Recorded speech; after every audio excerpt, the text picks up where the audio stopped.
कोना कहानियों का। कोना कहानियों का में आज की कहानी का शीर्षक है सांप। इसके लेखक हैं सच्चिदानंद हीरानंद वात्स्यायन। अज्ञेय। आवाज प्रज्ञा पांडे की। अच्छाई बुराई की बात मैं नहीं जानता, कम से कम इतनी नहीं जानता कि सबके और खासकर अपने बारे में यह फैसला कर सकूं कि हम अच्छे हैं कि बुरे। लेकिन उसके बिना जी न सकें, चल न सकें, चाह न सकें, ऐसा तो नहीं है। उसके लिए जानता हूं कि वह अच्छी है, और यह भी जानता हूं कि इस बात को जाने रहना, पकड़े रहना जरूरी है कि वह अच्छी है। सवेरे सवेरे उससे मिलने गया था। यूं तो अक्सर हम मिलते हैं, पर वह सवेरे सवेरे का मिलन कुछ बहुत विशेष था। मैं चौंक कर उठा था, तो एक तो जिस स्वप्न से उठा था वह मेरे मन पर छाया था। दूसरे, आंख खोलते ही सामने देखा बगलों की एक छोटी सी डार आकाश में उड़ी जा रही थी। तो पहले तो मैं इसमें उलझा। स्वप्न बहुत मीठा था। उसकी मिठास बिगड़ने का डर नहीं था, बल्कि उलझने से ही डर था। यूं छोड़ देने से वह और छाई जा रही थी, इसलिए बगलों की डार पर चित्त स्थिर किया। न जाने उससे क्यों एक हिलोर, एक ललक मन में उठी। उसे मैंने कविता में बांधना चाहा। कविता मुझे नहीं आती। छंद बांधने से तो कसीदा काढ़ना कम दुष्कर मालूम होता है। पर हाँ, आधुनिक ढंग की अनकहनी को अर्थ की बजाय ध्वनि से कहना चाहने वाली कविता से कुछ ढाढ़स बनता है कि हाँ, यह तो हीरा पन्ना मोती जड़ा देव मुकुट नहीं है, देशी पहरावा है। यह दुपल्ली शायद हम भी ओढ़ लें। तो मैंने कहना चाहा, भाले की अनी सी बनी बगलों की डार, फुटकियां छिटपुट गोल बांध डोलती, सिहरन उठती है एक दाह में कोई, और अंत में क्वार की तुक को दूर कहीं बगलों की डार से मिल बैठी। तो जैसे स्मृति में कविता छा गई और कुछ पूरेपन का भाव आ गया। मुझे अच्छा लगा, इतना अच्छा लगा कि फिर आगे नहीं सोचा। फिर स्वप्न ही स्वप्न था और मैं डूब गया। स्वप्न भरी आंखें लिए लिए ही उसके पास पहुंचा और उससे बोला, घूमने चलोगी? दूर लंबी सैर को, जंगल में चलोगी? इतना तो खैर उसे जवाब का मौका देने से पहले ही कह गया। पर इतना ही नहीं, मन ही मन आगे और भी बहुत कुछ कह गया। जैसे बगलों की डार देखकर मन ही मन क्वार से बतिया गया था, वह भी कविता में। मैंने कहा कि चलोगी जंगल में को, जहाँ सन्नाटा है, एकांत है, जहाँ सब अपनी अपनी धुन में ऐसे मस्त हैं कि मस्ती की एक नई धुन बन गई है, जिसमें सब गूंजते हैं, पर अलग अलग, बिना एक दूसरे पर हावी हुए, जैसे शहर में होता है। शहर में जहाँ तुम कुछ ही करो, दूसरों को बड़ी दिलचस्पी है। टांग नहीं अड़ाएंगे तो शोर मचाएंगे, और नहीं तो राह चलते खखाते हुए ही चले आएंगे। जंगल में मस्त मन चले, निर्जन जंगल में जहाँ बड़ा मीठा मीठा धुंधला अंधेरा है, आसरा और ओट देने वाली घनी छाह की बाँ है, उस जंगल में चलोगी? वहाँ जहाँ कोई न होगा वहाँ। लेकिन इतना कहकर न जाने क्यों जबान रुक जाती थी, मन ही रुक जाता था। भोर को देखा हुआ स्वप्न ही छा जाता था। स्वप्न मुझे याद था, बार बार उभर कर याद आता था, पर गूंगे के गुड़ की तरह। स्वप्न भरी आंख से मैं अब भी देखता था कि उसमें वह चल पड़ी मेरे साथ सैर को। वह अच्छी जो है, मैं जानता हूँ, मेरे साथ साथ चलती जा रही थी, और चलते चलते मेरे जैसे दो मन हो गए थे। एक उमंग रहा था कि वह कितनी अच्छी है और साथ है, और दूसरा अभी स्वप्न की खुमारी में ही था, मीठे स्वप्न की, जिसमें हम लोग जंगल में पहुंच गए। पहले गीली गीली भारी भारी ओस से दूधिया घास, उससे भी मैंने चलते चलते बात कर ली कि घास, ऊपर से तो चिट्टी चिट्टी दूध धुली साधु बाबा, भीतर भीतर उमंगों से कितनी हरी हो रही हो। क्या कहा है किसी ने, अरमान मचलते हैं। जमीन भी ऊंची नीची हो गई, कहीं टीला, कहीं पगडंडी, तो कहीं पानी की लीक। जहां कुछ दिन पहले नाला बहता होगा, लेकिन टीला तो उसे कहें जो खुला हो, जिसकी टाट देखी जाए। यहाँ तो सब ऐसा ढका था। फिर बीहड़ में सहसा एक थोड़ी सी खुली जगह पर एक पुराना देवी मंदिर। मैं इतनी उमगती उदार तरंग में था कि कह गया, मंदिर नहीं तो उस छोटी सी अधटूटी काही से काली देवली को बहुत कोई माई का थान कह देता।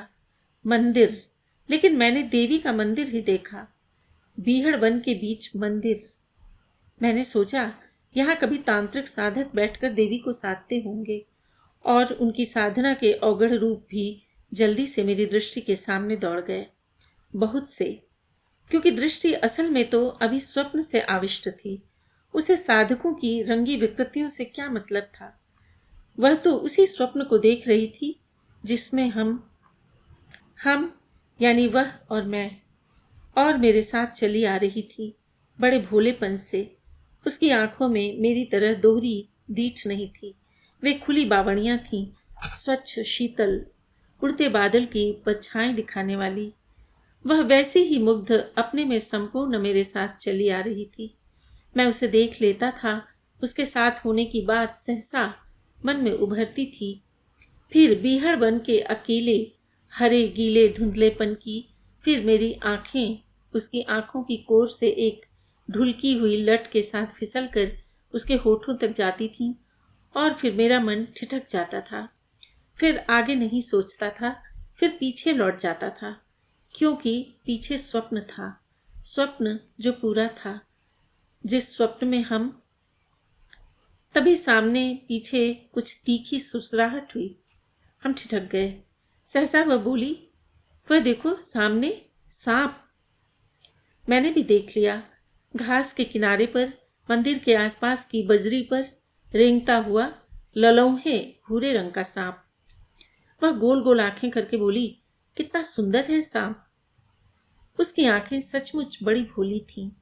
डर उनमें बिल्कुल नहीं था, केवल एक भोला विस्मय, एक मुग्ध भाव कि अरे, ऐसी सुंदर चीज भी होती है, वह भी मिट्टी में पड़ी हुई, अनदेखी, उपेक्षित। मैंने भी देखा, सचमुच सांप सुंदर होता है। निर्माता की एक बड़ी सफलता है, बड़े कलाकार की प्रतिभा का एक करिश्मा।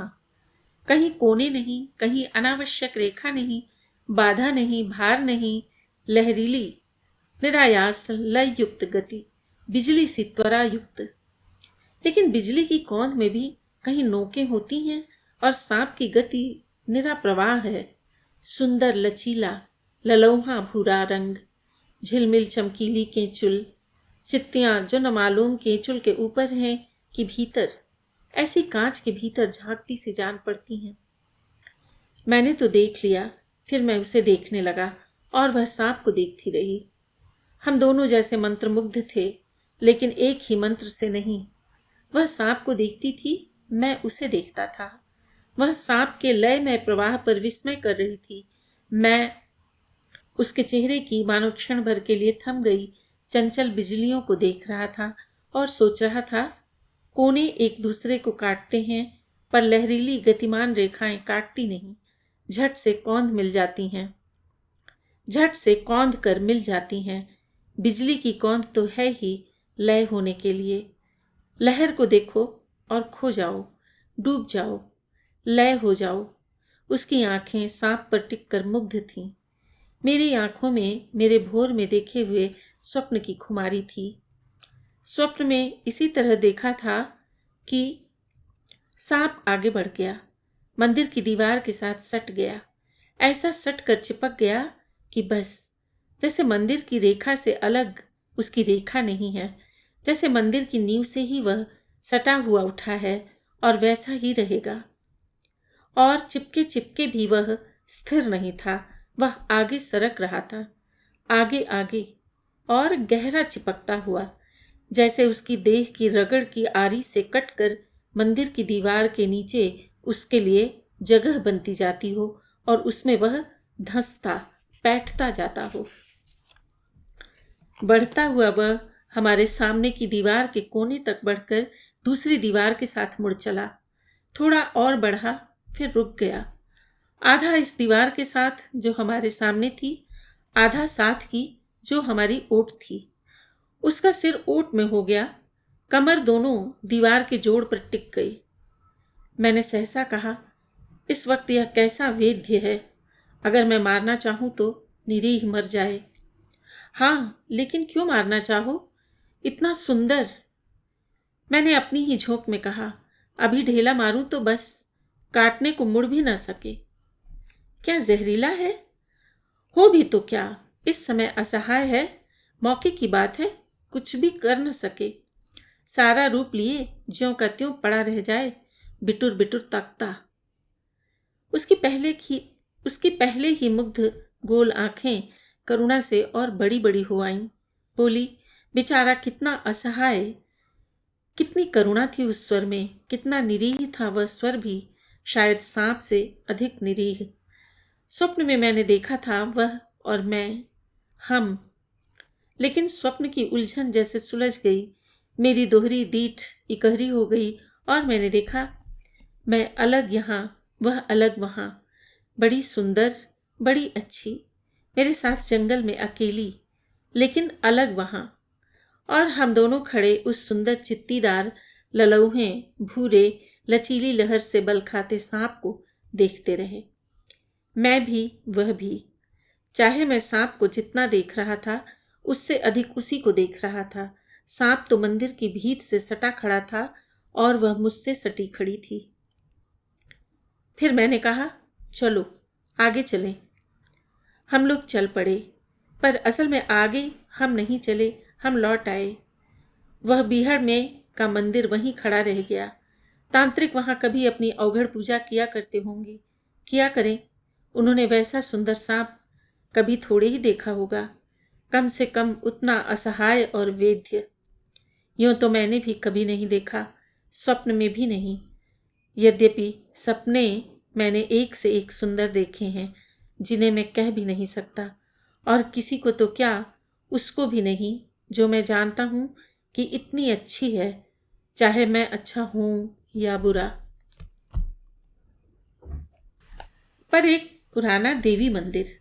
मैं इतनी उमगती उदार तरंग में था कि कह गया, मंदिर नहीं तो उस छोटी सी अधटूटी काही से काली देवली को बहुत कोई माई का थान कह देता। मंदिर, लेकिन मैंने देवी का मंदिर ही देखा। बीहड़ वन के बीच मंदिर। मैंने सोचा, यहाँ कभी तांत्रिक साधक बैठकर देवी को साधते होंगे, और उनकी साधना के अवगढ़ रूप भी जल्दी से मेरी दृष्टि के सामने दौड़ गए। बहुत से, क्योंकि दृष्टि असल में तो अभी स्वप्न से आविष्ट थी। उसे साधकों की रंगी विकृतियों से क्या मतलब था? वह तो उसी स्वप्न को देख रही थी जिसमें हम यानी वह और मैं, और मेरे साथ चली आ रही थी, बड़े भोलेपन से। उसकी आंखों में मेरी तरह दोहरी दीठ नहीं थी। वे खुली बावड़ियां थीं, स्वच्छ शीतल, उड़ते बादल की परछाएं दिखाने वाली। वह वैसी ही मुग्ध अपने में संपूर्ण मेरे साथ चली आ रही थी। मैं उसे देख लेता था, उसके साथ होने की बात सहसा मन में उभरती थी।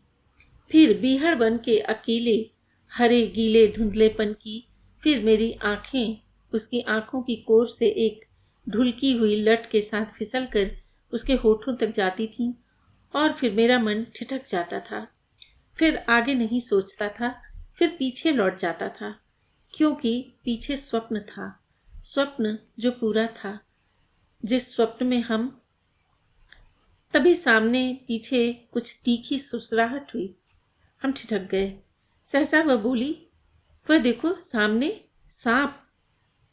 मैंने भी देख लिया, घास के किनारे पर, मंदिर के आसपास की बजरी पर रेंगता हुआ ललौहे भूरे रंग का सांप।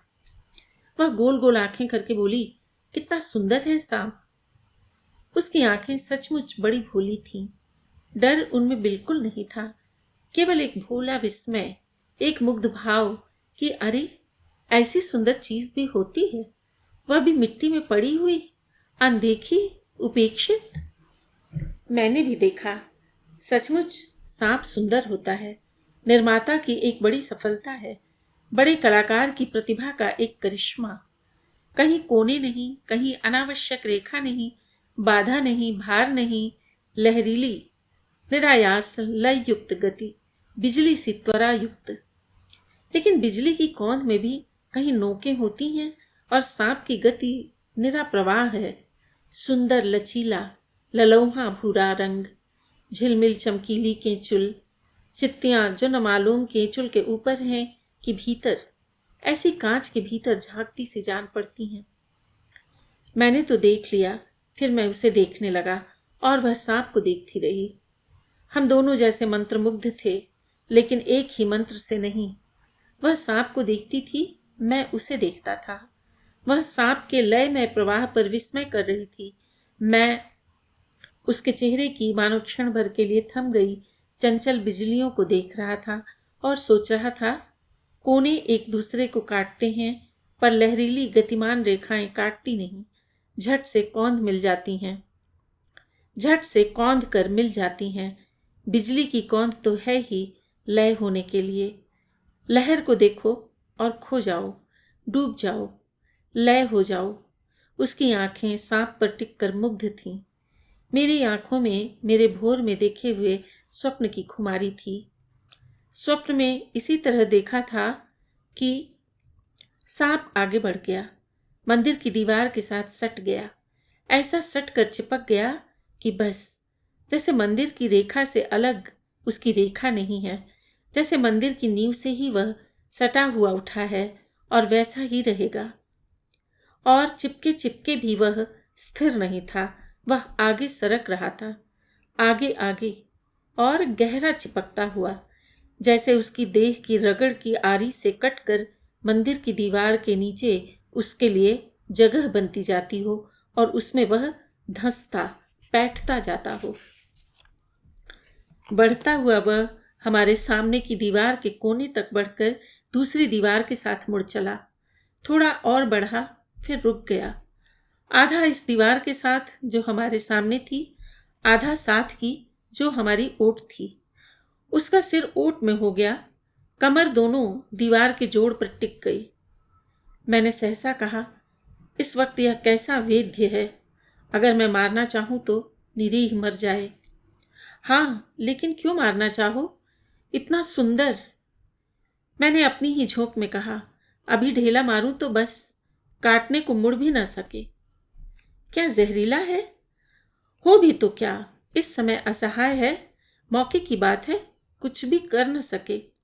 सारा रूप लिए ज्यों का त्यों पड़ा रह जाए, बिटुर बिटुर तकता। उसकी पहले ही मुग्ध गोल आंखें करुणा से और बड़ी बड़ी हो आईं। बोली, बेचारा कितना असहाय। कितनी करुणा थी उस स्वर में, कितना निरीह था वह स्वर भी, शायद सांप से अधिक निरीह। स्वप्न में मैंने देखा था वह और मैं, हम। लेकिन स्वप्न की उलझन जैसे सुलझ गई, मेरी दोहरी दीठ इकहरी हो गई और मैंने देखा, मैं अलग यहाँ, वह अलग वहाँ, बड़ी सुंदर, बड़ी अच्छी, मेरे साथ जंगल में अकेली, लेकिन अलग वहाँ। और हम दोनों खड़े उस सुंदर चित्तीदार ललौहे भूरे लचीली लहर से बल खाते सांप को देखते रहे। मैं भी, वह भी। चाहे मैं सांप को जितना देख रहा था, उससे अधिक उसी को देख रहा था। सांप तो मंदिर की भीत से सटा खड़ा था और वह मुझसे सटी खड़ी थी। फिर मैंने कहा, चलो आगे चलें। हम लोग चल पड़े, पर असल में आगे हम नहीं चले, हम लौट आए। वह बीहड़ में का मंदिर वहीं खड़ा रह गया। तांत्रिक वहां कभी अपनी अवघड़ पूजा किया करते होंगे, किया करें। उन्होंने वैसा सुंदर सांप कभी थोड़े ही देखा होगा, कम से कम उतना असहाय और वेद्य। यूं तो मैंने भी कभी नहीं देखा, स्वप्न में भी नहीं। यद्यपि सपने मैंने एक से एक सुंदर देखे हैं, जिन्हें मैं कह भी नहीं सकता, और किसी को तो क्या, उसको भी नहीं जो मैं जानता हूँ कि इतनी अच्छी है, चाहे मैं अच्छा हूँ या बुरा।